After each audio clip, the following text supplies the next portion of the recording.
Andrew McEvoy from Business Events Australia. Can you tell us a bit about where Australia sits in a global environment? I think Australia's a really sought after destination in the business events world. It's normally in the top three. If you could wake up tomorrow and time and cost and distance were no issue, it'd be Australia often. But those are issues, and that's our battle. A lot of competitors, but we're doing well. It grew by about 8% in dollar terms last year, and we're very much on track to reaching our 2020 target. So we're in a very good place. And how's the rest of the world looking at us? What are their perceptions? I think we've done a lot of research on this, and in terms of things like incentives, we're number one in the world for probably unsurpassed natural beauty, and we're also pretty strong in our cosmopolitan cities and our event spaces. So the world looks at us, I think, with a lot of desire and a lot of aspiration, and it's really about converting that desire and that aspiration. That's our challenge. Fantastic. And how are we going or dealing with the Asian market? Asia's really booming for Australia in general, obviously China, but not just China. India, Indonesia, Malaysia, Singapore, all growing for us. We're seeing growth out of the Philippines, Thailand, Vietnam's coming online. So genuinely we're living in the Asian century, and Australia is a sort of a Western developed destination right on the doorstep. You know, one-stop, non-stop flight, same time zone, so the opportunities are endless. Where are we sitting in a global environment?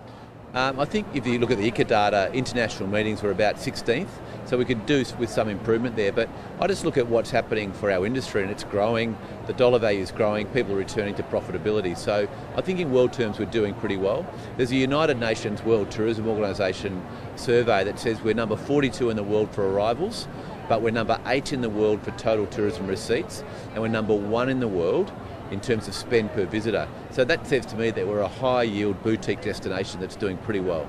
Fantastic. And how are we, having the perception of business travel to leisure travel? Yeah. How are we pushing that business travel boat? Business travel is really important. At Tourism Australia, we obviously have a strong leisure focus, but also through Business Events Australia, a strong BE focus. It's doing really well.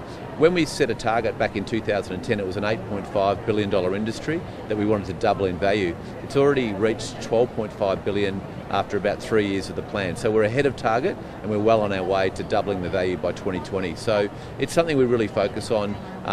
Trade shows, road shows, delegations, but you can't replace shoe leather and face-to-face contact. We do a lot of that all over the world. And how are our TV commercials doing?